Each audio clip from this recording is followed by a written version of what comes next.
मैं आप लोगों को कुछ काम दिया था, किसने लोगों ने करके आया? क्या काम दिया था मैंने? है?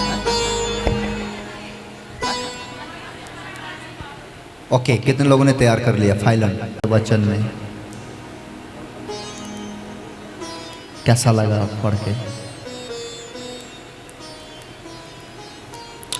फादर, मैं आशीर्वाद देता हूँ, सच में आज्ञाकारी बना और आज्ञा को पालन करके वचन को पूरा किया। परमेश्वर, मैं तेरा धन्यवाद करता हूँ, जो आज्ञा के पालन करता है वो आशीषित होता है, और मैं इसको आशीष देता हूँ यीशु के नाम में। मुझे विश्वास है कि आगे का हर एक जिम्मेदारी को पूरे से निभाएंगे और तू इनको इस्तेमाल करेगा यीशु के नाम में। आमीन। प्रभु आपसे प्यार करते हैं। बैठ जाओ। आप लोगों ने क्यों नहीं पूरा किया? क्या? और फटाफट बोलो, कम टाइम है। बाकी लोग पढ़े ही नहीं बाइबल को। ओहो हो, ये बहुत दुख की बात है।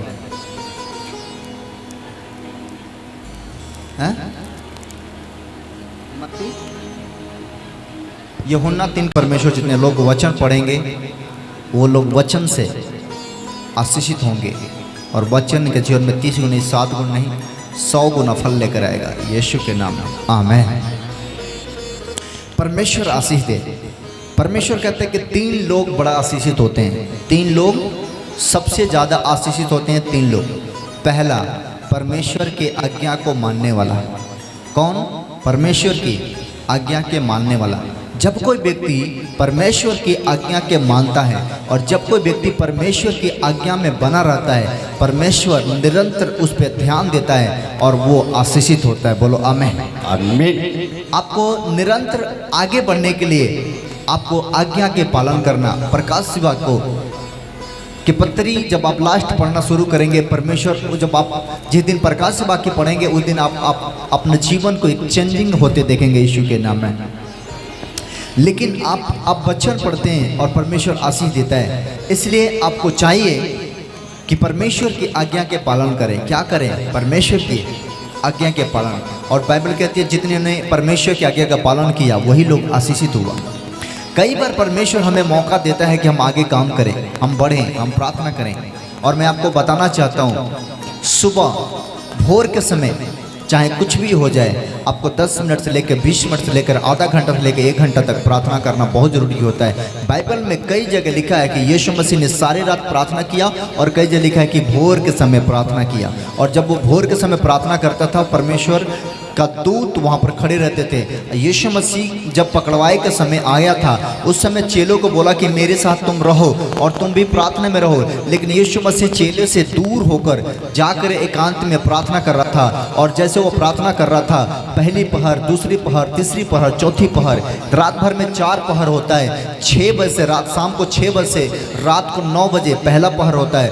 9 बजे से 12 बजे तक दूसरा पहर होता है। 12 बजे से 3 बजे तक तीसरा पहर होता है। और 3 बजे से सुबह 6 बजे तक चौथी पहर की रात होती है। 4 पहर के रात में परमेश्वर आपसे बात करना चाहता है। और मैं आपको बताना चाहता हूँ, परमेश्वर मुझे एक जिम्मेदारी दिया है, एक बोझ दिया है, और प्रभु ने मुझे लगातार दर्शन दे रहा है और लगातार मुझे बता रहा है कि कलीसिया के लोगों को बोलो कि तैयारी कर लें, क्योंकि उनको बढ़ने का दिन आ गया है। बाइबल में लिखा है कि परमेश्वर ने कहा, मजदूर थोड़े हैं लेकिन खेत पकी हुई है। लोग बहुत तैयार हैं लेकिन सेवक तैयार नहीं है, लोग तैयार नहीं है। दर्शन में चीज़ें दिखा रहा है और लगातार मैं प्रभु से पूछ रहा हूँ। प्रभु मुझे बता रहा है कि बहुत सारे लोग अभी तक बचे नहीं, उनको बचाना है, छुड़ाना है, उनको कैद से, शैतान के जाल से आज़ाद कराना है। इसलिए मैं आपको जोर दे रहा हूँ, मेहनत कर रहा हूँ कि अगर आप लोग प्रार्थना करने वाला योद्धा होंगे, उपवास करने वाला योद्धा होंगे, मेरे साथ दुआ करने वाले योद्धा होंगे, तो आप लोग ही मेरे साथ प्रार्थना करेंगे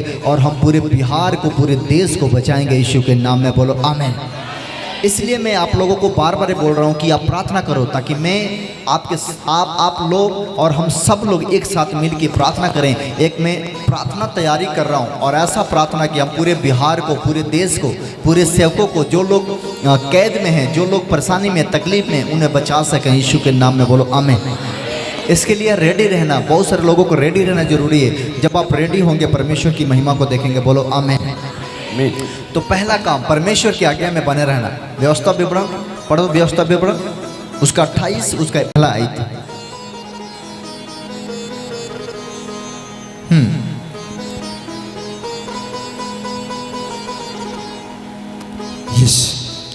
यदि तू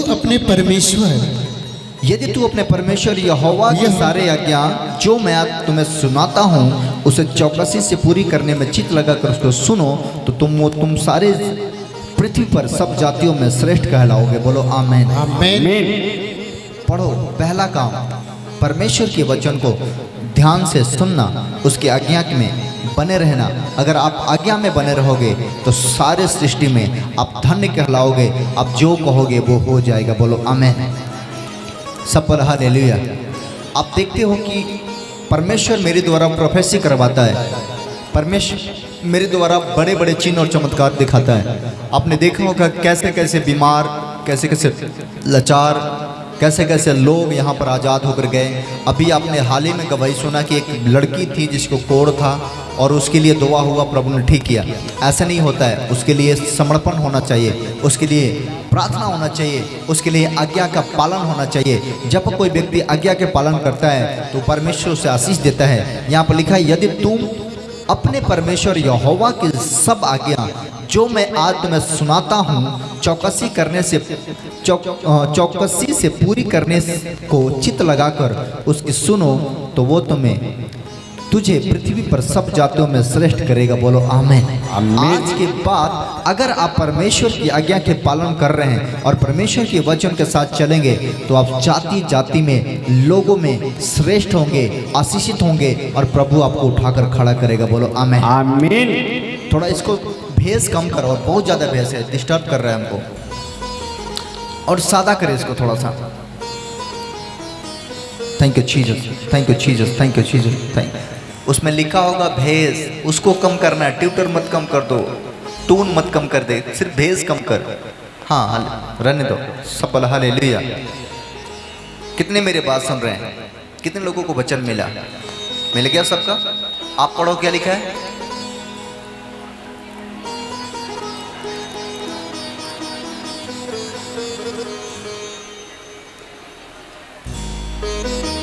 आमीन। और जब हम आज्ञा का मानते हैं तो हमारे जीवन में कौन से आशीष से पूरी होती है? वचन 2 में लिखा है फिर अपने परमेश्वर यहोवा के सुनने के कारण। किसके सुनने के कारण? परमेश्वर यहोवा के सुनने के कारण सब आशीर्वाद तुझ पर पूरी होगी। सब आशीर्वाद तुझ पर। ओ प्रभु, इसका मतलब आपको बड़ा आशीर्वाद देना चाहता है, लेकिन आप लेना नहीं जान पा रहे हैं। और वो कब पूरी होगी? जब हम प्रभु की आज्ञा में बना रहेंगे, जब हम परमेश्वर के वचन में बना रहेंगे, वो सारे आशीर्वाद पूरी होगी। बोलो आमीन। आमीन। कैसे पूरी होगी? धन्य होगे तुम नगर में, जिस नगर में तुम रहोगे उस नगर में धन्य होगे, और वो नगर धन्य होगा जिस नगर में तुम रहोगे, क्योंकि जिस नगर में रहोगे वो नगर में कभी विपत्तियां नहीं आएंगी। अगर आएंगे विपत्तियां तो चला जाएंगे। बोलो आमीन। कहते कि धन होगे तुम नगर में, धन होगे तुम खेत में। अगर जिस खेत की तरफ आपका इशारा हो जाएगा और जिस खेत में आप चले जाओगे वो धरती, वो जमीन फलवंत होगा और उसमें से फल उगना शुरू हो जाएगा यीशु के नाम में। ये तब होगा जब आप आज्ञा में बने रहोगे, जब आप परमेश्वर के वचन में बने रहोगे तो धन्य होगे। नगर में धन्य होगे, खेत में धन्य होंगे तेरे गाय, तेरे भेड़, बकरी आदि पशु के बच्चे। धन्य होगे तेरे टोकरी और तेरा कठौती। धन्य होगा तू भीतर आते समय और धन्य होगा तू घर से बाहर जाते समय। आमीन।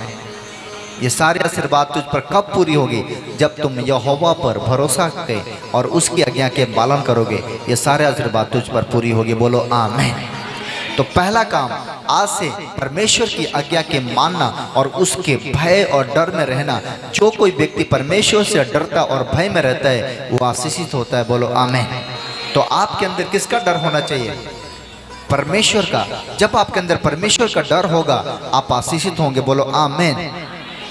परमेश्वर का भय में रहना। दूसरी काम प्रार्थना करना। दूसरी क्या काम क्या करना? बोलो प्रार्थना करना। मत्ती की पत्री निकालो, मत्ती निकालो, मत्ती उसका 6 निकालो।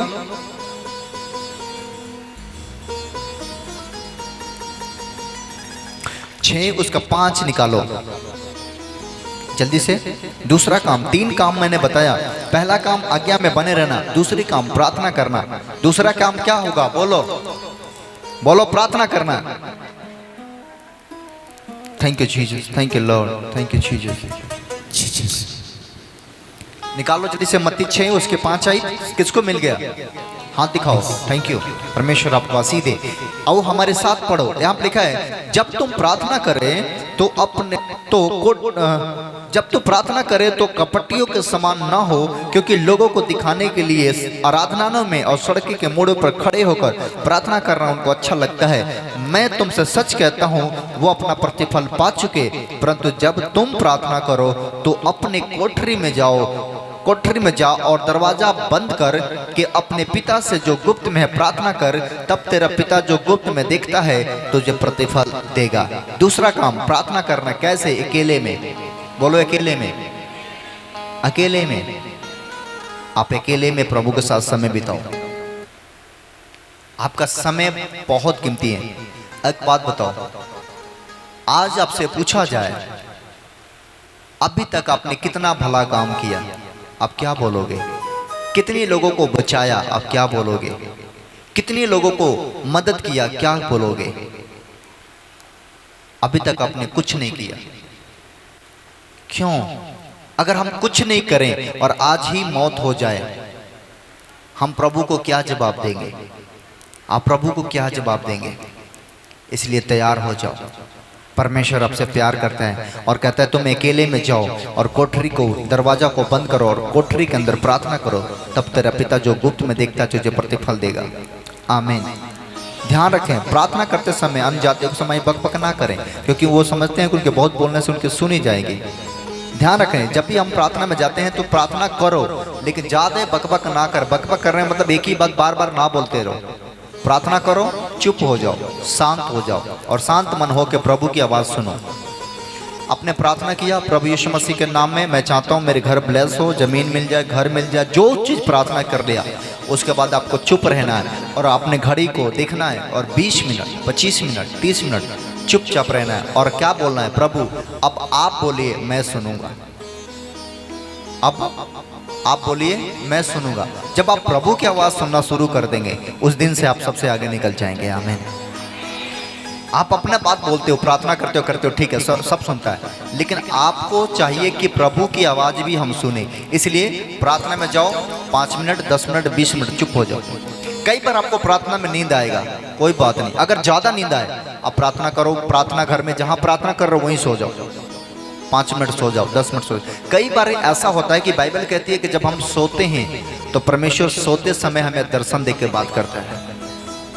अब कई बार नींद आए तो इसका मतलब ये नहीं कि हमें आराम नहीं करना है। प्रेयर कर रहे हैं, अचानक नींद आया, कोई बात नहीं, परमेश्वर मैं तैयार हूँ, अगर आप मुझसे आप बात करना चाहता हूँ तो हमें सोने के लिए रेडी हूँ, आप सो जाओ। 5 मिनट के बाद जब आप उठोगे, 10 मिनट के बाद जब उठोगे, आपका शरीर हल्का होगा, खनन होगा और प्रभु का दर्शन उस समय बात हो जाएगी। बोलो आमीन।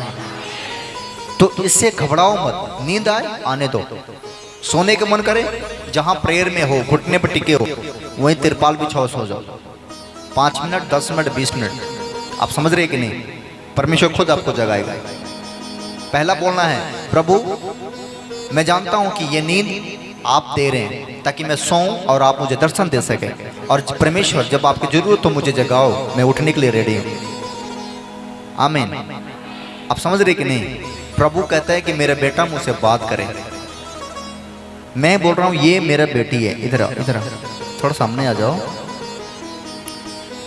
ये मेरे बेटी है, अगर ये मुझे 1 हफ्ता ना बात करे मुझे कैसा लगेगा? आप बताओ, सोचो। ये मुझसे 1 महीना बात ना करे मुझे कैसा लगेगा?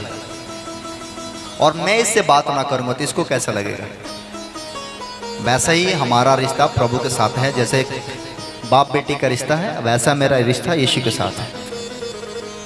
यीशु मसीह चाहता है कि आप उसे बात करो और यीशु मसीह ये चाहता है कि आप जो बात करो वो दिल खोल के करो। क्या करो?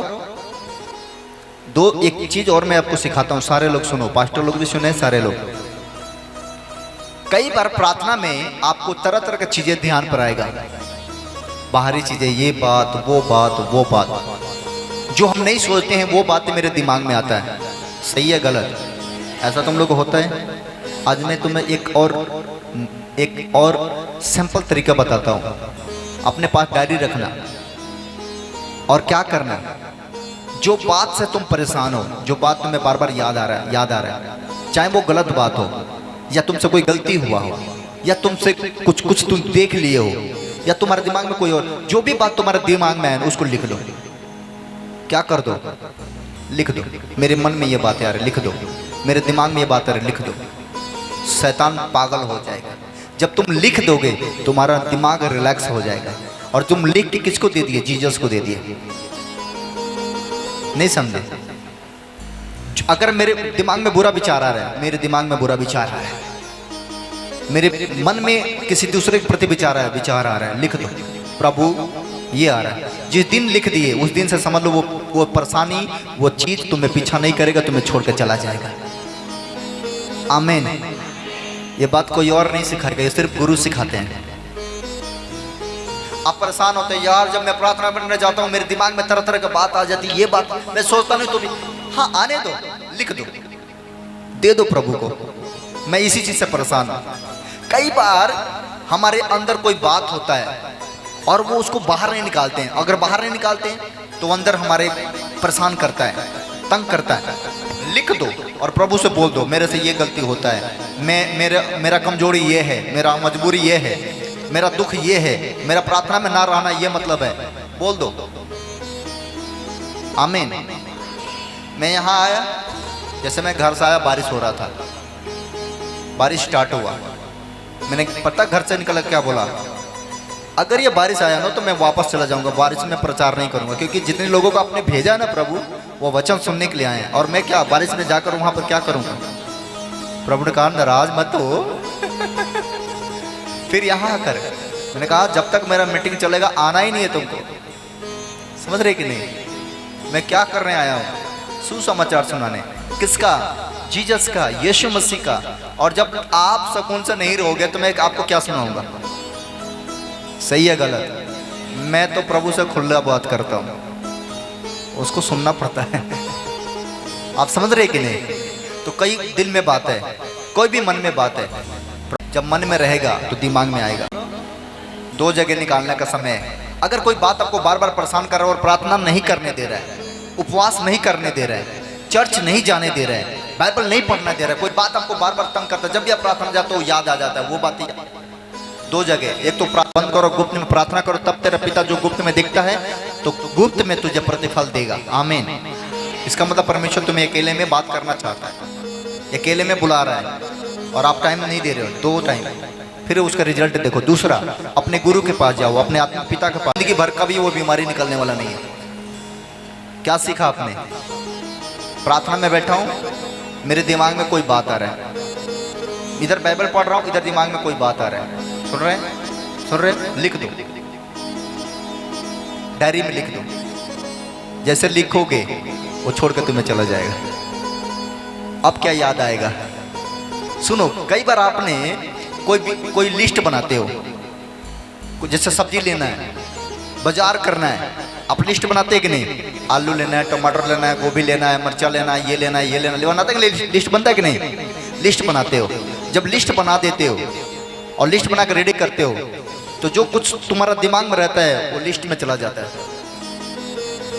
कुछ समझ में आ रहा है कि नहीं? अब आपको भोर नहीं पड़ेगा, लिस्ट बन गया। अब उसके बाद फिर सोचोगे, कुछ मन में आया कि लिखूंगा, क्या मन में आएगा? क्या? कुछ नहीं आएगा, क्योंकि तूने लिख डाला। तूने क्या कर दिया? लिख दिया। और जो लिख दिया वो फिर दिमाग में आने वाला। यही उपाय है तुम्हें बचने का, यही उपाय है तुम्हें प्रभु के साथ मजबूत होने का। हमारा यीशु के साथ एक पवित्र रिश्ता है, वो मेरा पिता है, हम उसके बेटे हैं। यीशु मसीह ने कहा तुम मेरे दोस्त भी हो, तुम मेरे मित्र भी हो, तुम मेरे साथी भी हो, तुम मुझे जैसा पुकारोगे मैं तुम्हारा सुन लूंगा। बोलो आमीन। कितने को समझ में आ रहा है? आपके अंदर बीमारियां हैं, आप बोल रहे हैं मेरे अंदर बीमारी है। जो भी तकलीफ है आपको, घर में जितनी भी प्रॉब्लम है, कर्जी है, गरीबी है, चाहे किसी भी तरह से प्रॉब्लम है, आप अपने कुछ मत करो, प्रार्थना में जाओ, लिख दो, लिख के दे दो।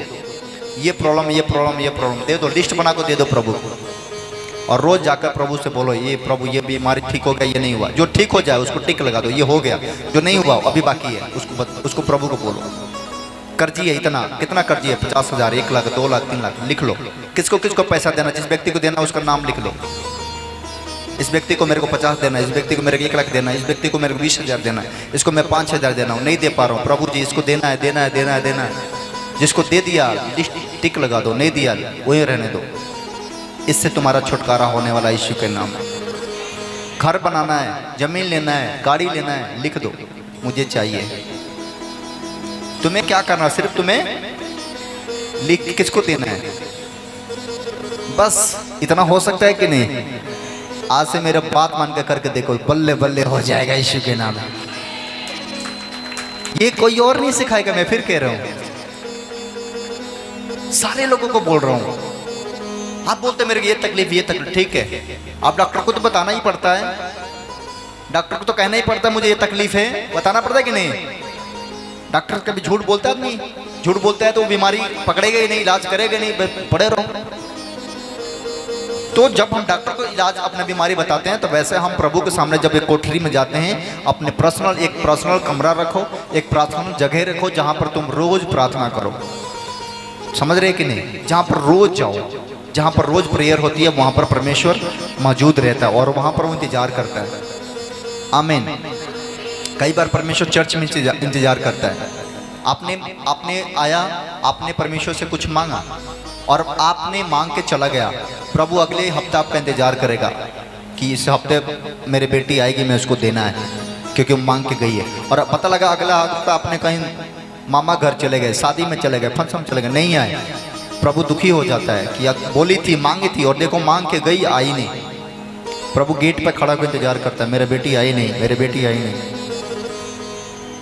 ऐसा है क्योंकि आपने बोला है ना, तो आप भूल सकते हो, लेकिन प्रभु आपकी बातों को कभी नहीं भूल सकता है, क्योंकि बाइबल कहती है परमेश्वर हमारी बातों को सुनता है। प्रभु हमारे तरफ स्वर्ग से ध्यान करता है, स्वर्ग से हमें देखता है। बोलो आमीन। तो वो देख रहा है। आज आपको चाहिए, आप मांग रहे हो, प्रभु मुझे ये चीज चाहिए, ठीक है, अपने मांग के यहाँ से गया, अगले हफ्ता वो इंतजार करेगा आपका गेट पर, आया कि नहीं, आया कि नहीं, सबको देख रहा है, ये आ गई, ये आ गई, ये आ गई, मेरा बेटी नहीं आई अभी तक। और पता क्या लग रहा है, वो बेटी कहीं घूमने चली गई। प्रभु कहेगा क्या, किसको दूं? कितने लोग कोई सामान पार्सल मांगते हो, पार्सल, कभी पार्सल सामान मंगाए हो? कुछ भी पार्सल जब आता है तो उसमें एक आईडी होता है, एक नंबर होता है। आप जब पार्सल करते हो, कोई चीज ऑर्डर करते हो, तो वो ऑर्डर वाला आता है तो किसको ढूंढता है? जिसका आईडी पासपोर्ट लगा है, जिसका नंबर है उसमें, उसको ढूंढते, उसको कॉल करता है कि भाई आपने ऑर्डर किया था यह सामान, मैंने लेकर आया हूँ, आप कहाँ हो? वो किसको ढूंढता है? आपका भाई का, आपका बहन का, आपका रिश्तेदार का? नहीं, किसको ढूंढता है? आपका, क्योंकि ऑर्डर किसने किया? आपने। किसके आईडी से? आपने आईडी से। किसका नंबर है? आपका नंबर है। तो देगा किसको? आपको। जब आप मिलोगे तभी मिलेगा, नहीं तो घर में किसी को नहीं मिलने वाला। समझ रहे कि नहीं? वैसे मेरा यीशु से आपने मांगा तो मुझे नहीं मिलेगा, मुझे मांगा तो वो आपको नहीं मिलेगा। जो जो जो जो मांगोगे वो आपको अलग से देगा। आमीन। मार्केट में जाता है कोई सब्जी खरीदता है, कोई आलू खरीदता है, कोई मिर्चा लेता है, कोई प्याज लेता है, जो जो मांगता है उसे वो चीज़ दिया जाता है। अब दुकान पर जाकर हम बोले आलू दे दो तो मिर्चा थोड़ी देगा। जो व्यक्ति मिर्चा मांगेगा उसको आलू थोड़ी दे देगा। नहीं, जो जिसको जरूरत है मिलेगा। ऐसे हिसाब से जब हम प्रार्थना करते हैं, अपने कोठरी में जाते हैं और प्रभु से मांगते हैं और चर्च में मांगते हैं, प्रभु हमारा देता है। बोलो आमीन। तो पहला काम परमेश्वर के आज्ञा में बना रहना। नोट करो, तुम लोग को डायरी मैंने पिछली बार बोला लिख रहना, ये वीडियो देखना। और कभी कभी तो मुझे गुस्सा भी आता है, लेकिन 90 लोगों को बोलते हैं गुस्सा नहीं करना चाहिए। मैं आपको बताता हूँ, यीशु मसीह को गुस्सा आता था। गुस्सा का पता क्या? सोए रहो तुम लोग, सोए रहो। बस पता से बोला शाम के बच्चा। प्रभु को भी गुस्सा आता। पता गुस्सा किस बात का? कि मैं तुम्हें कुछ दे रहा हूँ और तुम अच्छे से ना ले रहा हो, तो तकलीफ होती है, कष्ट होती है कि ये बातें व्यर्थ ना चला जाए। आमीन। तो आपको क्या करना है? पहला आज्ञा में बनना, दूसरे आज से कोठरी में जाना, प्रार्थना करना, जो कुछ दिमाग में आए उसे लिख डालना। जो कुछ परेशान करे लिख देना, जो चिंता परेशान करे ये बात से चिंता लिख देना, ये व्यक्ति परेशान कर रहा है, ये व्यक्ति मुझे तंग कर रहा है, ये व्यक्ति मुझे ऐसा कर रहा है, ये व्यक्ति से मैं परेशान हूँ, ये इससे परेशान हूँ। जो कुछ दिमाग में आए बोलो क्या करेंगे, क्या करोगे? जो कुछ दिमाग में आए बोलो। हाँ। अगर आपसे नहीं जा रहा है ना तो यीशु से जाएगा। आमीन। अभी आपने देखा बहुत सारे लेडीज के ऊपर दुष्ट आत्मा था, चीख रही थी, चिल्ला रही थी। मैंने सामने खड़ा हुआ प्रभु से कहा ये चले जाना चाहिए। जब यीशु मसीह चेलों के साथ नाई से उतरता है, सामने कौन है? एक व्यक्ति है जिसके अंदर दुष्ट आत्मा है और बहुत सारे दुष्ट आत्मा, और रहता कहाँ है? कब्र में। वो निकलता है, कहता है यीशु तुझे मुझसे क्या काम है, तू यहां से चला जा। यीशु कहता तू कौन है? और बोलता मैं सेना हूं। प्रभु मुझे दुख ना दे, अगर तुझे मुझे निकालना ही है तो निकाल दे, लेकिन हमें सूरों में भेज दे। प्रभु कहता चला जा, और वो जाता है। शैतान सूअर के अंदर घुसता है और सूअर जाके पानी में गिरते हैं और सब का सब मर जाते हैं। समझ रहे कि नहीं? यीशु के सामने कोई खड़ा नहीं रह सकता। और आपके साथ कौन खड़ा है? पैसा देने के बाद भी नहीं मिलेगा, फ्री में मिल गया। इतने बड़े व्यक्ति फ्री में मिल गया तुम्हें। आमीन। तो ये इसको प्राप्त कैसे करेंगे? अपने कोठरी में जाओ, दरवाजा बंद करो, गुप्त में प्रार्थना कर, तब तेरे पिता जो गुप्त में दिखता तुझे प्रतिफल देगा। बोलो आमीन। प्रार्थना में जाकर चुपचाप थोड़ा समय प्रार्थना करो और उसके बाद चुपचाप बैठ जाओ और बैठ के ध्यान लगाओ परमेश्वर के ऊपर। वो तुम्हारा प्रार्थना सुने, इसलिए तुम उनके समान ना बनो, क्योंकि वो तुम्हारे पिता तुम्हारे मांगने से पहले जानता है कि तुम्हें क्या क्या जरूरत है। तो पहला काम आज्ञा में बनना। दूसरा काम जो कुछ दिमाग में आए प्रार्थना में वो लिख देना। तीसरा काम अगर नींद आए तो सो भी जाना, उसी में 10 मिनट 5 मिनट 20 मिनट जितने भी समय नींद आए सो जाना। चौथी काम जब उठना धन्यवाद करना। पांचवी काम पहला आज्ञा, दूसरा प्रार्थना और तीसरा परमेश्वर में वफादार रहना है। परमेश्वर में वफादार रहना है हर चीज में, प्रार्थना में, उपवास में, दान करने में, मदद करने में, हेल्प करने में, हर चीज में वफादार रहना है। बाइबल लिखा है कि जब हम दान करते हैं तो हमारे लिए दरवाजा खुलता है। हो सकता है कि हम काफी समय से ट्राई कर रहे हैं कोई चीज लेने का, कोई खरीदने का, कोई चीज करने का, नहीं हो रहा है। इसका मतलब क्या है? एक बंधन है, एक श्राप है। और जब हम परमेश्वर के लिए अपने हृदय खोलते हैं, दान करते हैं, दशमांश देते हैं, परमेश्वर हमारे लिए रास्ता खोलता है। नीति वचन में लिखा है कि भेंट मनुष्य के मार्ग खोलता है, और भेंट जब रास्ता खोलता है तो ऊंचे लेवल के लोगों तक पहुंचाता है। बोलो आमीन। इसलिए आपको परमेश्वर में बढ़ना है तो आपको परमेश्वर की आज्ञा के अनुसार अपना दान परमेश्वर के घर में ईमानदारी से देना शुरू करना है। जब हम दान करते हैं, पहला तो वचन में बने रहना है, ईमानदार रहना, प्रार्थना करना। तीसरा परमेश्वर को दान करना। दान से हमारे आशीषें खुलती है। एक बार मैंने दान चोरी कर लिया। चोरी का मतलब क्या होता है? चोरी का मतलब ये नहीं कि किसी की जेब से चोरी कर लिया। चोरी का मतलब होता है कि प्रभु को नहीं दिया और खा गया। समझ रहे कि नहीं? चोरी का मतलब ये नहीं कि किसी की जेब में से पैसा निकाल लिया। चोरी का मतलब ये होता है कि परमेश्वर को जो देना चाहिए 10वां हिस्सा वो हमने खा गया, और ऐसा समय आया उसको खर्च कर दिए। और खर्च करने के बाद जैसे उसको खर्च किए, अगले हफ्ते हमारा मीटिंग डाउन हो गया। बहुत खतरनाक बात है। दशमांश सब चोरी चलेगा लेकिन दशमांश की चोरी नहीं चलेगा। समझ रहे कि नहीं? और जब जितनी बार तुम दशमांश चोरी करते हो और दशमांश का पैसा खा जाते हो, उतनी ही बार आपके परेशानियां बढ़ता रहता है। उसके बाद आप बोलोगे प्रार्थना करता हूँ, उपवास करता हूँ, सब कुछ क्यों नहीं बढ़ रहा हूँ? इसका मतलब ये नहीं बढ़ रहा हूँ क्योंकि हमने परमेश्वर के साथ चोरी किया है। परमेश्वर कहता तुम मुझे लूटते हो। क्या करते हो? लूटते हो। बच्चों पढ़ो मलाकी की पत्री, उसके 3 उसके 8 आयत पढ़ो, जल्दी निकालो मलाकी की पत्री उसका 3 उसके 8 आयत। 1110 पुराने नियम के लास्ट मलाकी की पत्री निकालो, उसके बाद से मत्ती स्टार्ट होता है। मत्ती से पहले पुराने नियम में किसको किसको मिल गया? मिल गया?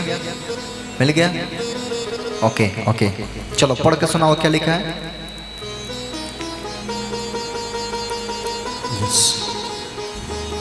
क्या मनुष्य परमेश्वर को धोखा दे सकता है?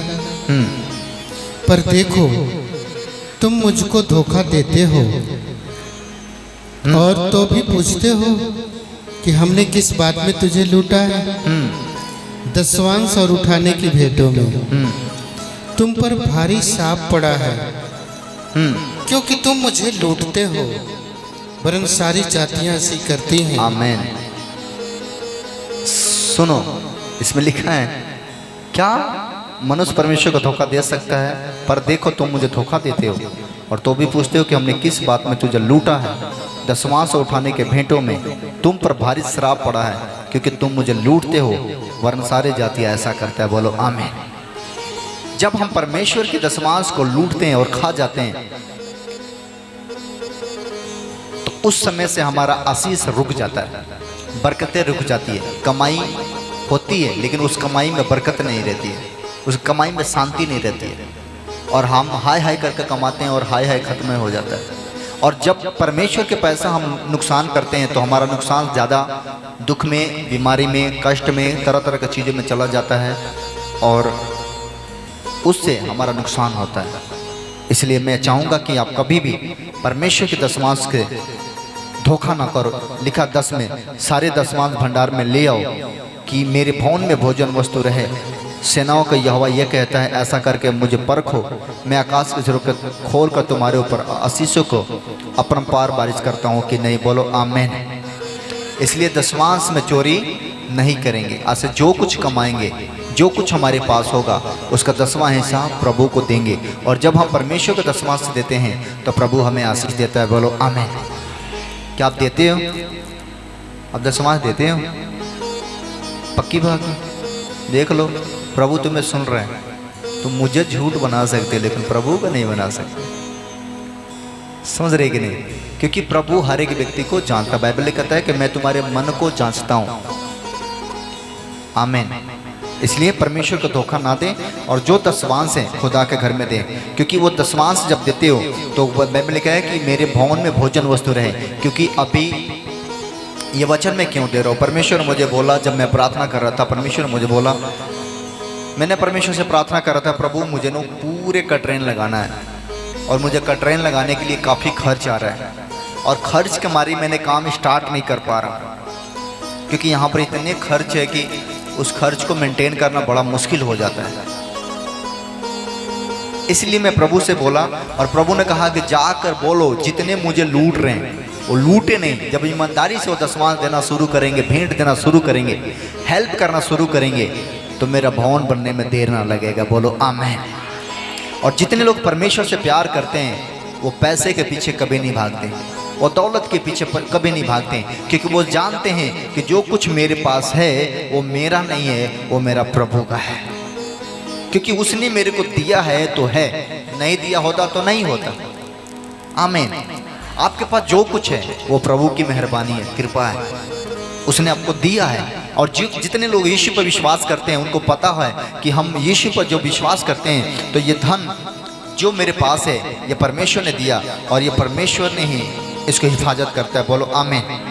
ये बात मैं क्यों बोल रहा हूँ? इसलिए परमेश्वर इस बात को बोलता है क्योंकि तुम्हारा धन, अगर तुम धरती के धन पर भरोसा करते हो तो एक बात में इकट्ठा होने का मतलब ये है कि हमने परमेश्वर के राज में जितने बीज बोते हैं, दसवांश देते हैं, ईमानदारी से काम करते हैं, हेल्प करते हैं, मदद करते हैं, मतलब स्वर्ग में बीज बो रहे हैं। बोलो आमीन। बाइबल में लिखा है वो पूरी होकर रहेगा। इसलिए पढ़ो मत्ती 23 और उसका 23 आयत। मत्ती 23 उसका 23 आयत पढ़ो। और फरीसियों तुम पर हाय, तुम पर हाय, तुम पुदीने और सौंफ और जीरे का 10वां अंश तो देते हो, परंतु तुमने व्यवस्था की गंभीर बातों को अर्थात न्याय और दया और विश्वास को छोड़ दिया है। चाहिए था कि इन्हें भी करते रहते और उन्हें भी न छोड़ते। आमीन। तुम बाकी सारे काम करते हो और परमेश्वर का प्रेम को भूल जाते हो, प्रभु की आज्ञा के भूल जाते हो, प्रभु के वचन के भूल जाते हो कि प्रभु ने हमारे लिए क्या योजना बनाया, क्या बोला। अगर आप इसको भूल जाते हो तो तुम पर हाय। इसलिए तुम तैयार रहो और परमेश्वर की आज्ञा के अनुसार काम करते रहो तो तुम आशीषित होंगे। बोलो आमीन। सफल हालेलुया। एक वचन पढ़ो, 2 कुरिन्थियों 9 उसके 7 आयत। इसमें स्पष्ट तरीका से आपको किस प्रकार से दशमांश देना चाहिए वो बातें आपको मिलेगा। 2 कुरिन्थियों उसके 9 उसके 7 आयत।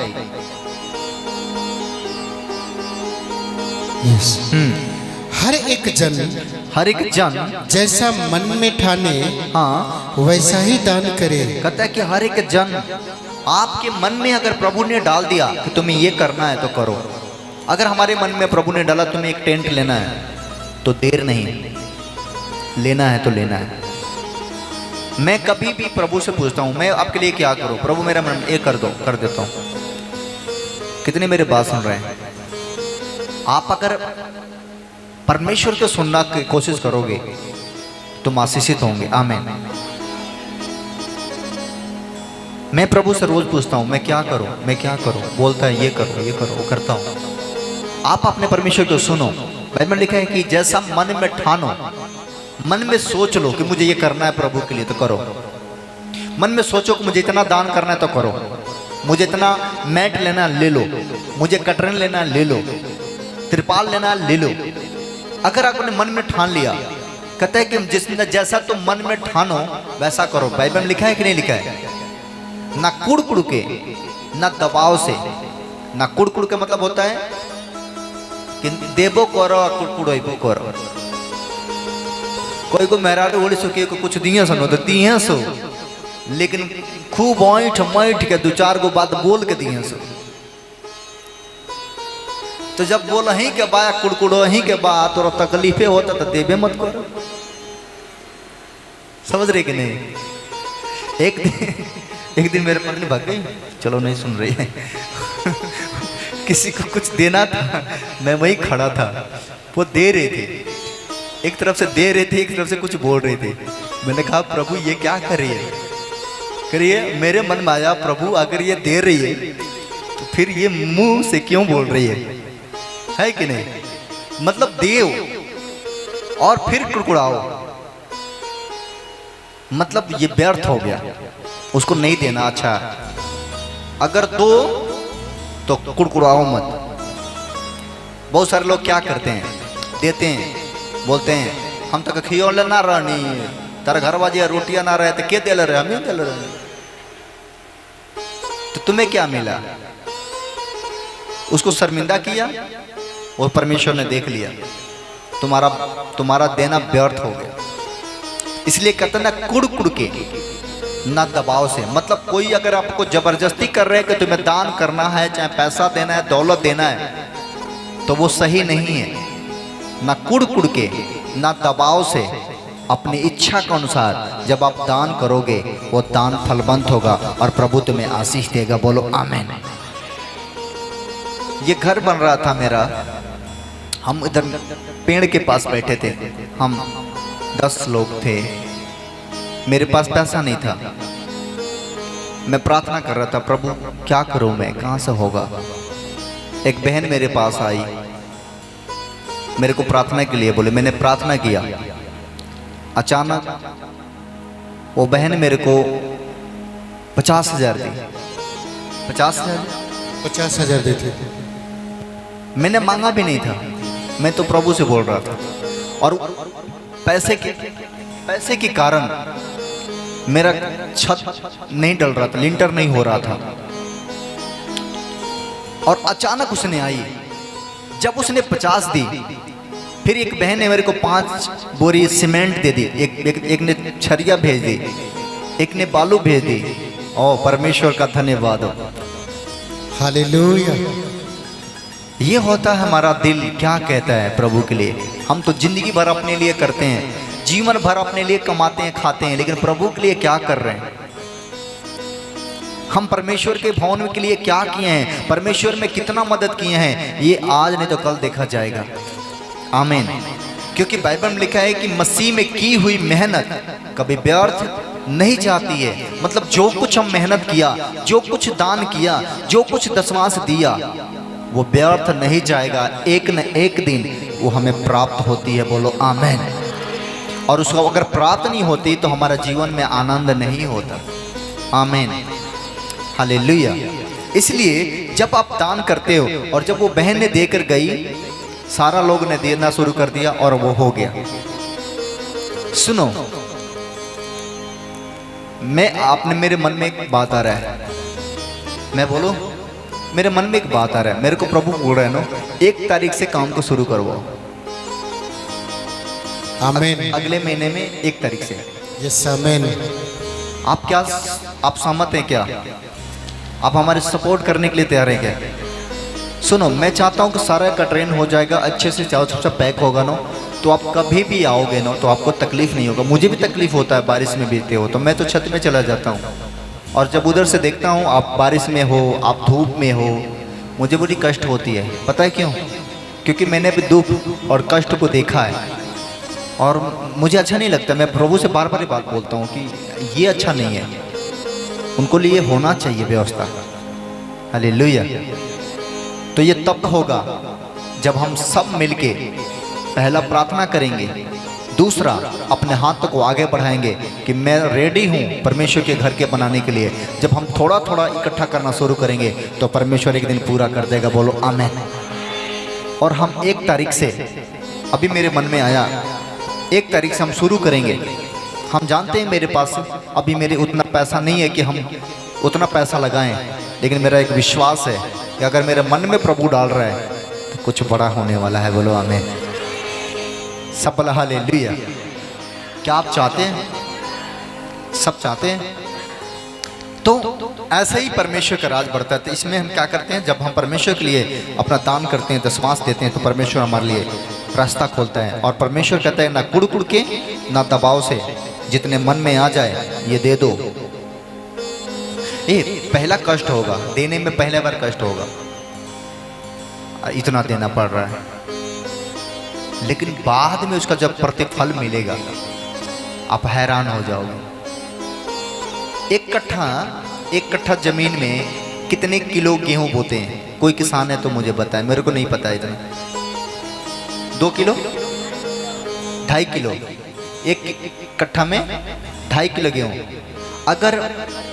अगर मुझे 50 किलो गेहूं बोना हो तो जमीन कितना होना चाहिए? 50 किलो।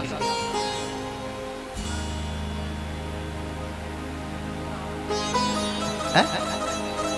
1 बीघा 20 कट्ठा। 1 बोरी अगर गेहूं है, अगर हम उसको खेत में बोते हैं तो 1 बोरी गेहूं लगभग 50 किलो। अगर 50 किलो गेहूं हम मार्केट से खरीद के लाते हैं, कष्ट होता है, और 50 किलो के आटा बनवा दो, गेहूं के आटा बनवाओ, कितने दिन खा लेंगे?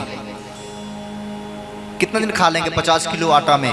1 महीना, 2 महीना, 15 दिन, लगभग 1 महीना मान के चलो, छोटा परिवार 1 महीना, 1 महीना खा लेंगे। लेकिन हमने क्या कर दिया? उसको बो दिया। क्या कर दिया हमने? उस 50 किलो गेहूं को जमीन में डाल दिया। किसके भरोसे? और हमने खाया नहीं। अगर हम उसको आटा पिसवा लें तो 50 किलो गेहूं को 15 दिन 20 दिन खा सकते हैं, 15 दिन महीना दिन खा सकते हैं, लेकिन उसको हमने जमीन में डाल दिया। और जमीन में डालने के बाद थोड़ा सा कष्ट तो हुआ। 50 किलो गेहूं आज मैंने बो कर आ गया, 1 कुंटल गेहूं मैंने बो कर आ गया, 20 किलो गेहूं मैंने बो कर आ गया। उस दिन तो लगेगा, लेकिन जिस दिन 1 बीघा जमीन में गेहूं उगेगा, आप हैरान हो जाओगे, बोलोगे ये जमीन का बीज अब रखें कहाँ। क्योंकि जब 1 बोरी बोए हो, और मैं बताना चाहता हूँ कि अगर 1 बीघा जमीन खेती कर ली, आपने गेहूं बो दिया, तो हमको लग रहा है 1 साल का 2 साल का तक काम निकल ही जाएगा। सही है गलत? निकलता है कि नहीं? अगर 50 किलो खा जाते हैं तो कितने दिन खाते हैं? 15 दिन। लेकिन बो दिए तो पूरे 2 साल 3 साल पूरे घर भर के खाएंगे, तभी खत्म नहीं होने वाला है। ताली बजाओ इसी के लिए जोर से। तो बोते समय कठिनाइयां लगेगी, बोते समय कष्ट होगा कि मैं इतना बो रहा हूं, इतना दे रहा हूं, लेकिन जब वो देना शुरू करेगा, उस दिन आपके पास रखने का जगह ना होगा। बोलो आमेन। क्योंकि बाइबल कहती है कि पूरे हिला हिलाकर और पूरे दबा दबाकर नाप नाप कर तुम्हें दिया जाएगा। बोलो आमेन। और आज से तुम लेने वाला नहीं, तुम देने वाला बन जाओगे। बोलो आमेन। सब बोला हालेलुया। कितने मेरे बात समझ गए? तो कष्ट थोड़ा होगा दशमांश देने में, लेकिन जिस दिन देना शुरू कर देंगे, जब 1 दिन 2 दिन हो जाएगा, आप आनंदित हो जाओगे। बोलो आमेन।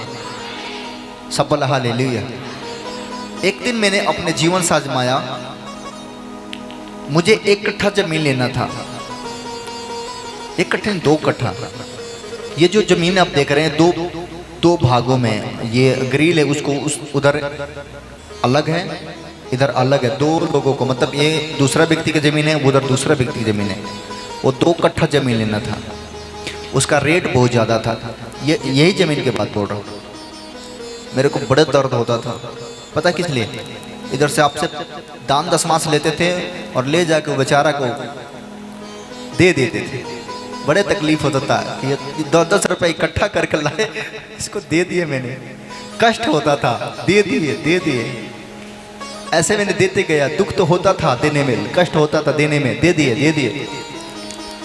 सुख तब मिला जिस दिन वो जमीन चर्च के नाम कर दिया, और जब हमारा जमीन हमारे नाम हुआ और जब जमीन का मालिक हम बन गए, उस दिन जब हम घर आए, प्रभु ने कहा अब बताओ तुम्हें कितना कष्ट हो रहा है। मैंने कहा परमेश्वर तेरा धन्यवाद। देते समय तो कष्ट हुआ, लेकिन अब हमेशा का झंझट छूट गया। हालेलुया। अब वो भाड़ा देना तो बंद हो गया ना। समझ रहे कि नहीं तो हर महीने भाड़ा वाला हर महीने चढ़ाई कर देते थे, हमें दो हमारा भाड़ा दो। अब तो नहीं देना पड़ रहा, कष्ट होता है देते समय। वैसा ही जब हम दशमांश देते हैं, शैतान नहीं चाहता है कि हम अपना दशमांश दें, शैतान नहीं चाहता है कि हम कुछ मदद करें, शैतान नहीं चाहता है, क्योंकि वो जानता है कि जब ये देगा, जब ये देगी तो खुदा इसे छोड़ेगा नहीं। क्योंकि बाइबल में लिखा है, एक जगह एक विधवा दान कर रही थी। कितने ने पढ़ा है? एक विधवा दान कर रही थी। वहाँ पर यीशु मसीह अपने चेले को साथ था, और यीशु मसीह ने चेले से कहा देखो सबसे अधिक इस विधवा ने दान की। चेले घबरा गए। प्रभु सबने बहुत दिया, इसने तो कुछ नहीं दिया। तो अपना बहुत बोला इसके पास जितना था सब दे दिया आज, क्योंकि उसके पास मात्र 2 दमड़ी था। इसका मतलब कि हमारा दान, हमारा भेंट प्रभु देखता है। आमीन। आप जो कुछ यहाँ पर करते हो, देते हो, मदद करते हो, उससे परमेश्वर देखता है। इसलिए ताली बजाओ यीशु के लिए जोर से। ना कुड़ के, ना दबाव से, क्योंकि हंस देने वाला से परमेश्वर प्रेम करता है। बोलो आमीन। इसलिए कभी भी अपने पैसे पे, अपने दौलत पर घमंड ना करें, अपनी दौलत से प्यार ना करें। अगर प्यार करना है तो प्रभु से करें, क्योंकि दौलत चला जाएगा और प्रभु तुम्हारा कभी नहीं जाने वाला है। बोलो आमीन। मत्ती 6 उसका 19, उसका 20, उसका 21 है।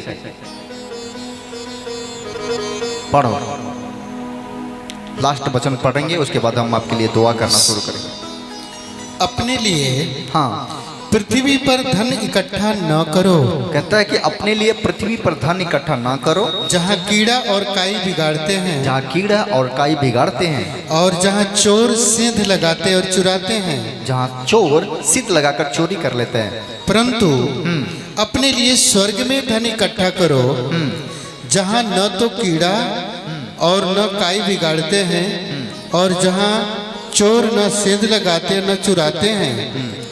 क्योंकि जहाँ तेरा धन है वहाँ तेरा मन भी लगा रहेगा। आमीन।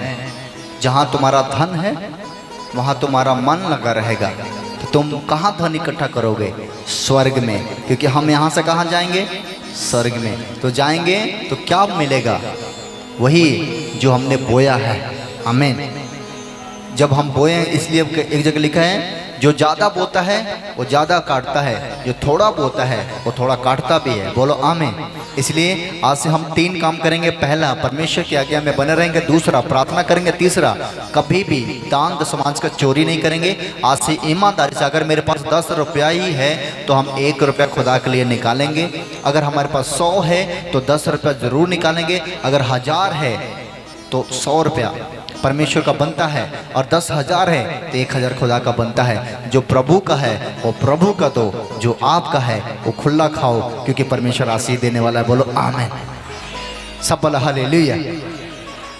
ये लाइट जल रहा है, लाइट जल रहा है कि नहीं? आपके घर में मीटर लगा है? मीटर लगा है कि नहीं लगा है? उसका पैसा खा जाओ, फिर पता लगेगा क्या होगा। बोलो क्या होगा? अगर हम उसका पैसा ना दे तो सिर्फ कटेगा, अंधेरा हो जाएगा।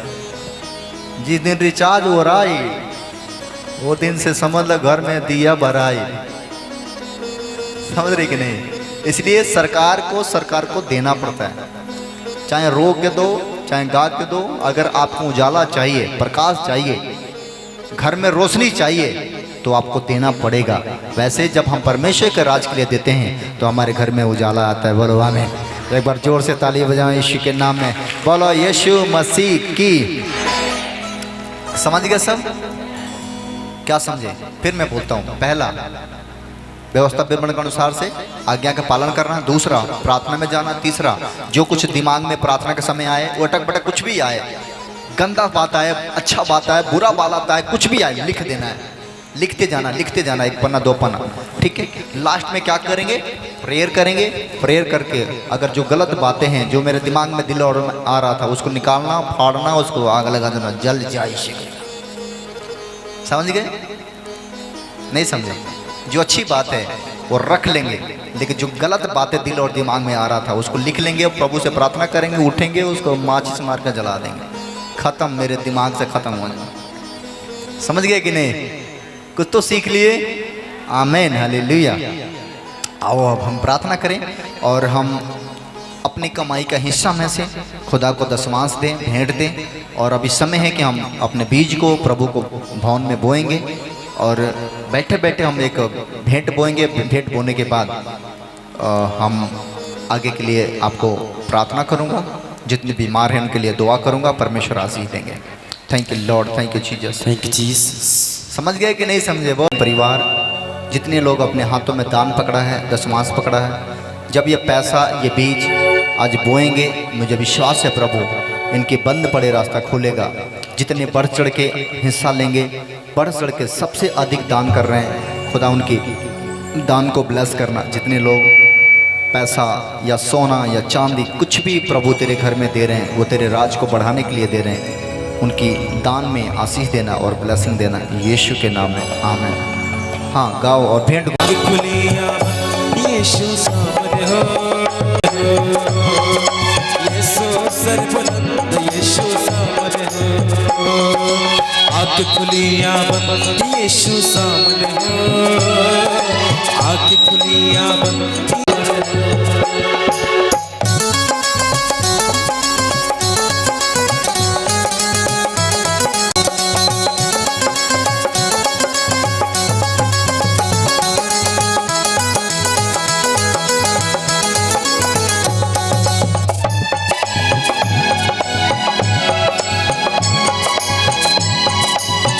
हो पहरा यीशु का पहरा, प्यार है गहरा गहरा सागर से गहरा। होठों पर हो पहरा यीशु का पहरा, यीशु सर्वबुलंद, यीशु सामने हो, यीशु सर्वबुलंद, यीशु सामने हो, यीशु सर्वबुलंद, यीशु सर्वबुलंद, यीशु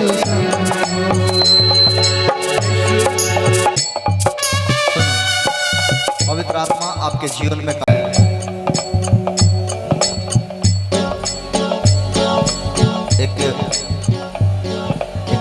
दान कर रहे थे, उसका बेटा नशा करता है। तेरा बेटा से सही होगा यीशु के नाम में। Amen. परमेश्वर काम करेगा।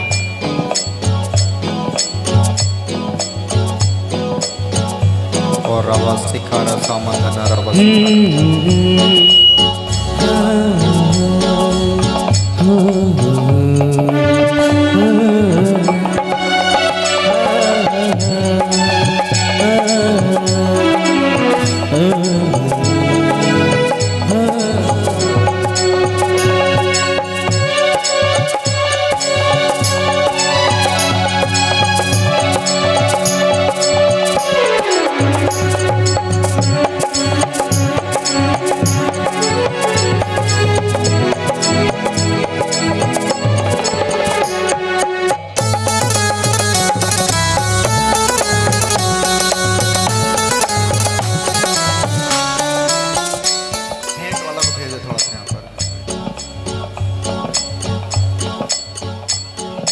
कितने लोग बरकत लेना चाहते हैं? अपने सीने पर हाथ रखो।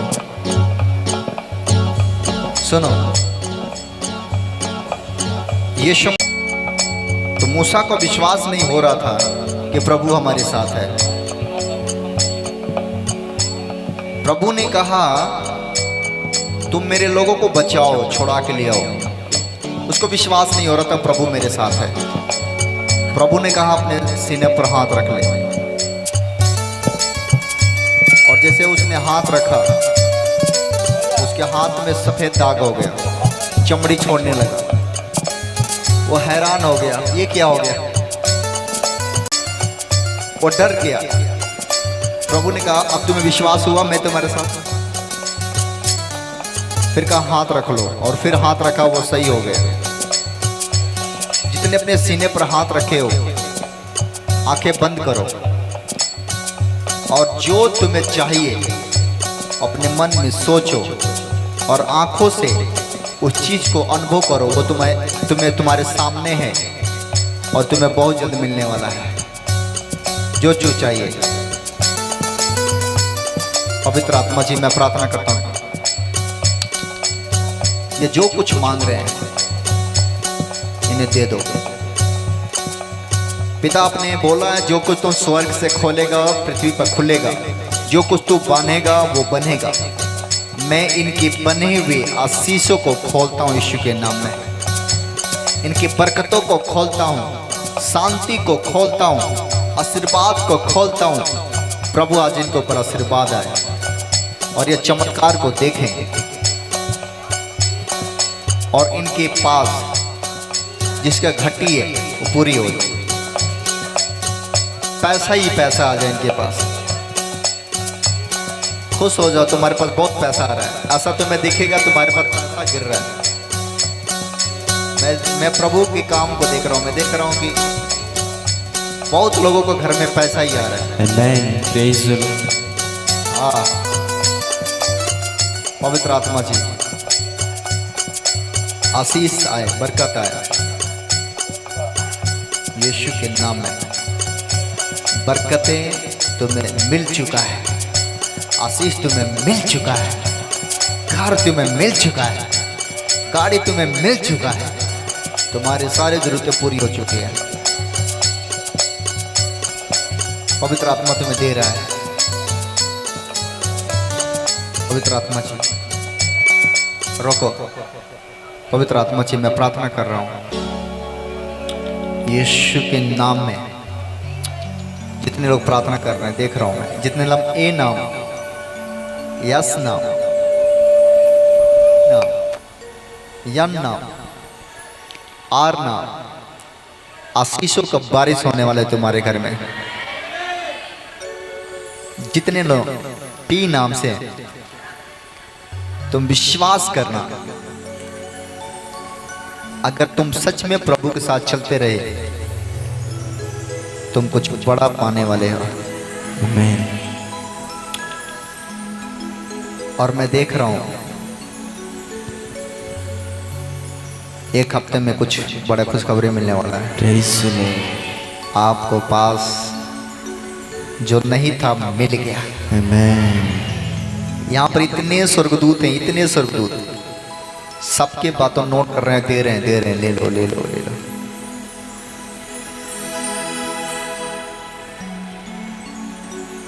पवित्र आत्मा मैं तेरा धन्यवाद देता हूँ। पवित्र आत्मा दे रहे थे मैं। मांगो तो दिया जाएगा, ढूंढोगे तो पाओगे, खटखटाओ खोला जाएगा। मांगो तो दिया जाएगा, ढूंढोगे तो पाओगे, खटखटाओ खोला जाएगा। मांगो तो दिया जाएगा, ढूंढोगे तो पाओगे, खटखटाओ खोला जाएगा। पवित्र आत्मा सच में दे दिया है। बेटा मेरा भेंट भी लेते जाओ। जो कोई मांगे है ना? उसे दिया जाता है, जो खटखटाए खोला जाता है। जो कोई मांगे उसे दिया जाता है, जो खटखटाए उसके लिए खोला जाता है। अगर तुम मुझे पर पवित्र आत्मा जी मैं तेरा धन्यवाद करता हूँ। आमीन। देखना है कि नहीं? छलांग मार के बताओ, बोलो देखना है, बोलो देखना है। देखना है कि नहीं? प्यारे प्रभु यीशु मसीह की आत्मिक आंखें खोल, ये तुम्हें देख सके, ये तुम्हें पा सके। आमीन। आप देख रहे हो? कितने लोग देखना चाहेंगे? थोड़ा थोड़ा पीछे रखो ना, थोड़ा थोड़ा पीछे रखो बस। धन्यवाद बोलो, धन्यवाद। आनंदित है कि नहीं? अरे पनिया काय को उठा ले बड़ा जाओ। कैमरा बंद भाग गया क्या? तू मुंह दिखा इन लोगों को। एक गीत गाओ, बोलो गीत गाएंगे, आनंद के साथ गाएंगे। बोलो पड़ोसी, ओए ओए मुंह ना बना के बैठ, हंसते रह। जो लोग मुंह बना के बैठते हैं ना, मूड खराब हो जाती है। लेकिन धन्यवाद गाना है कि नहीं? कितने लोग धन्यवाद के साथ गीत गाएंगे? धन्यवाद यीशु तेरा धन्यवाद, धन्यवाद धन्यवाद यीशु तेरा धन्यवाद, धन्यवाद धन्यवाद धन्यवाद ओ धन्यवाद धन्यवाद यीशु तेरा धन्यवाद, धन्यवाद धन्यवाद यीशु तेरी दया से मैं जीवन जीता हूँ। यीशु तेरी दया से मैं जीवन जीता हूँ। यीशु तेरी दया से मैं जीवन जीता हूँ। यीशु तेरी कृपा से मैं आगे बढ़ता हूँ। यीशु तेरी कृपा, धन्यवाद यीशु तेरा धन्यवाद, धन्यवाद धन्यवाद झूठे हुए यीशु तेरा धन्यवाद, धन्यवाद धन्यवाद यीशु तेरा धन्यवाद, धन्यवाद धन्यवाद यीशु तेरा धन्यवाद। बाइबल के अंदर एक व्यक्ति है जिसका नाम है दाऊद। क्या व्यक्ति नाम है? दाऊद राजा जब यीशु को बारे में जाना, जब उसके ऊपर होली स्पिरिट काम किया, जब वो विजय प्राप्त किया, पता क्या किया, अपने शर्ट उतारा और नाचने लगा। लोग क्या कहेंगे परवाह न किया। वो राजा था, उसके पास बहुत दौलत था, शौहरत था, पैसे थे। उसका रानी देख रही थी, ओ मेरा राजा को क्या हो गया, मेरे राजा को क्या हो गया, ये तो नाच रहे दीवाना हो गया। समझ रहे कि नहीं? लेकिन जब हम प्रभु के प्यार में पाते हैं, जब हमारे अंदर प्रभु का प्यार आता है, तो ऐसा ही नाचना शुरू कर देते हैं। कोई पागल कहता है, कोई कुछ कहता है, कोई कुछ कहता है। समझ रहे कि नहीं? कोई पागल कहे फर्क नहीं पड़ता, कोई दीवाना बोलते कहते कोई पागल है, ये तो पागल हो गए मसीह में। कोई कहते हैं ये तो दीवाना हो गए मसीह में। कुछ भी कोई कहे, हमें परवाह नहीं, क्योंकि इस पागल की आवाज़ तो यीशु सुनता है। बोलो आमीन। वो पागलों को भी इंसान बना देता है, वो गधे को भी इंसान बना देता है। जिसको लोग बोलते हैं तू निकम्मा है, तू गधा है, यीशु मसीह का सवारी पता कौन था? गधा था। लोग क्या बोलते हैं फर्क नहीं पड़ता, यीशु मेरा क्या बोलता है ये फर्क पड़ता है। हम किसके लिए नाचते हैं, झूमते हैं? लोग फिल्मी गाने पर, दुनिया के गाने पर नाचते हैं, लेकिन हम तो आज यीशु के लिए नाचते हैं। धन्यवाद यीशु तेरा, धन्यवाद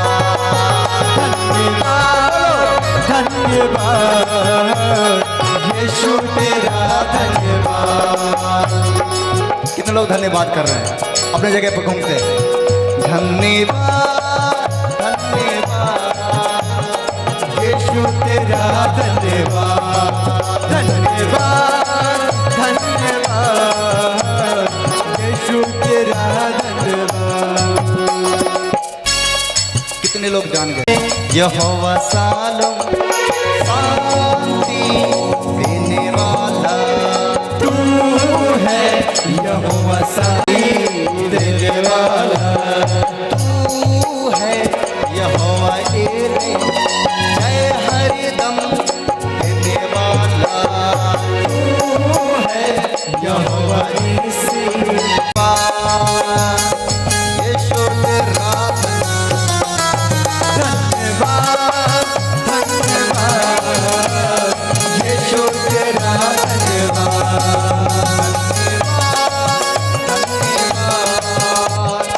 यीशु तेरा, धन्यवाद धन्यवाद यीशु तेरा, धन्यवाद।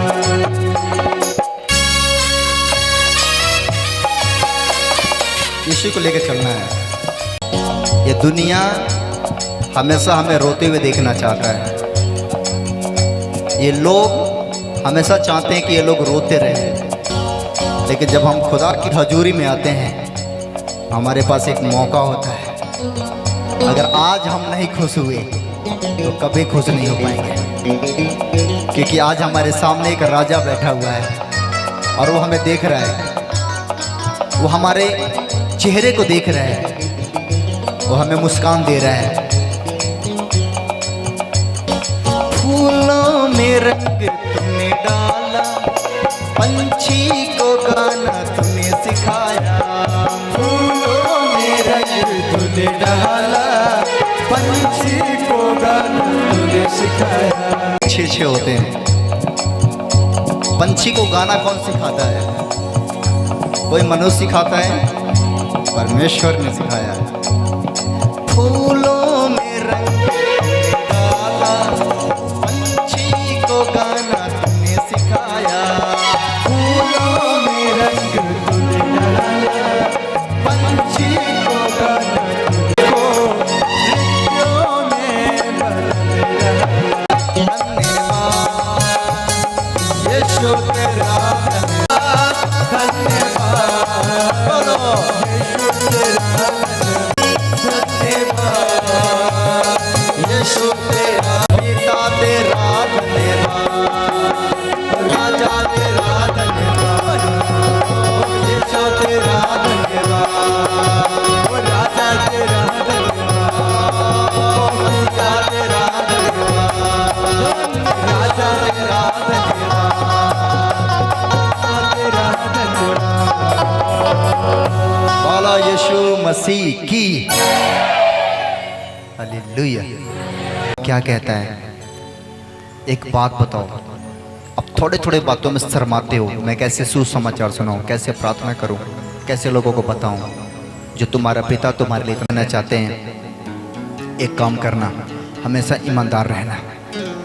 अगर आपके पास थोड़ा है, न किसी का गाड़ी का, न किसी का पैसा का, न किसी का पति का, न किसी का पत्नी का, आपके पास जो है उतना में खुश रहना, प्रभु तुम्हें आगे बढ़ा देगा। बोलो आमीन। दूसरा, हमेशा दिल साफ रखना। लोग तुम्हें बुरा बोला, लोग तुम्हें गाली दिया, लोग तुम्हारा नुकसान किया, लोग आपको गलत व्यवहार किया, कोई बात नहीं। आप अपने अंदर को नुकसान किया, आपका धन हड़प लिया, आपको कुछ भी किया, आपको तकलीफ दिया है, तो बाइबल कहती है इस दुनिया में सबसे अगर कोई कठिन चीज है वो है दूसरों को माफ करना, कि कैसे माफ करना। लेकिन बाइबल कहती है तुम्हारा पिता ने तुझे माफ किया तो भी माफ कर दे। हम किसी के, कोई भी व्यक्ति मेरा बुरा बोला, मेरे लिए गलत सोचा, मेरे लिए गलत व्यवहार किया, मेरे को ऊपर गलत इंजाम लगाया, हम कभी उसके ऊपर गलत इंजाम नहीं लगा सकते, क्योंकि हम माफ़ करने वाले हैं, हम प्यार करने वाले हैं और हमसे वो गलत नहीं होगी। इसलिए परमेश्वर कहता है कि अगर ज़िंदगी में खुश रहना तो माफ़ करना, माफ़ कर देना। अगर सुख की नींद चाहिए तो अगर किसी ने आपको सताया है, दुख दिया, कष्ट दिया है, आज ही माफ़ कर दो, तुम्हारा सुख की नींद आना शुरू हो जाएगा। दूसरी चीज़, अगर घर में बरकत चाहिए, पैसा चाहिए, एक औरत की कहानी बताता हूँ। एक औरत थी, एक व्यक्ति को लगभग 50,000 दे दी थी। कितना? 50,000 दे दी थी। और 50,000 देने के बाद वो रिश्तेदार था, उसका रिश्तेदार था। 50,000 देने के बाद उसने एक महीना बोला था दे देंगे, एक महीना बीत गया, नहीं दे पाया, दूसरा महीना हो गया। वो औरत उसको सरापने लगी। क्या करने लगी? अपने रिश्तेदार को सरापने लगी, गंदी गंदी शराब दी, है ना। यही सुना ना देते रहो नहीं हो, जोर जाई तारा घर खोर पड़ी हो। औरत बड़ी खतरनाक गालियाँ देती, पहले नहीं के देवे भर के। वो ऐसे गंदे गंदे बात बोल रही थी और ऐसे शराब दे दी कि वो उसका जो रिश्तेदार था उसके ऊपर वो गालियाँ सुन रहा था, परेशान था। पता क्यों? क्योंकि वो जो औरत दी थी ना, उसने मुंह से शराब दे दी थी।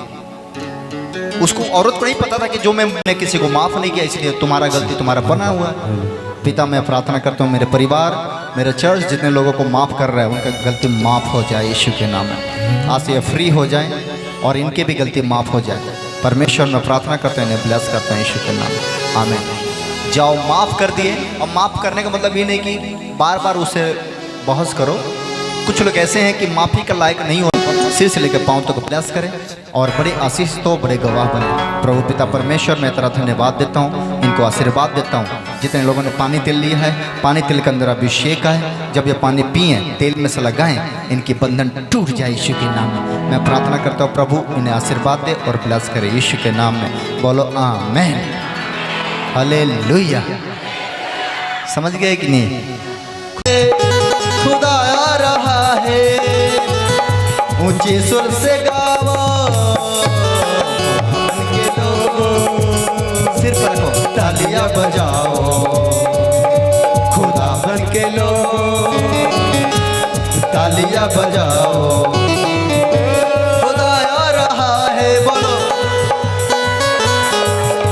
खुदा आ रहा है। जो गुरु होते हैं उनके हाथों से जब कोई चीज दिया जाता है उसमें अभिषेक होता है, ब्लेसिंग होती है।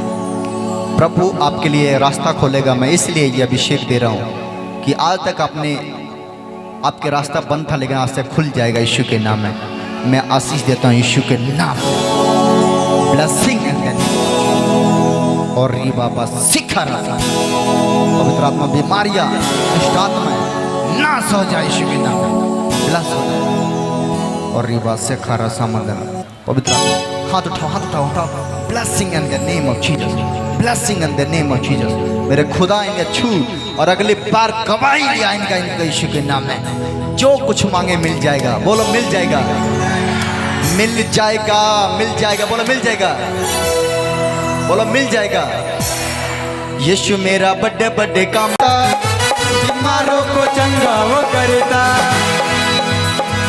सबको वो गले से लगाता, काम करेगा, बड़े बड़े काम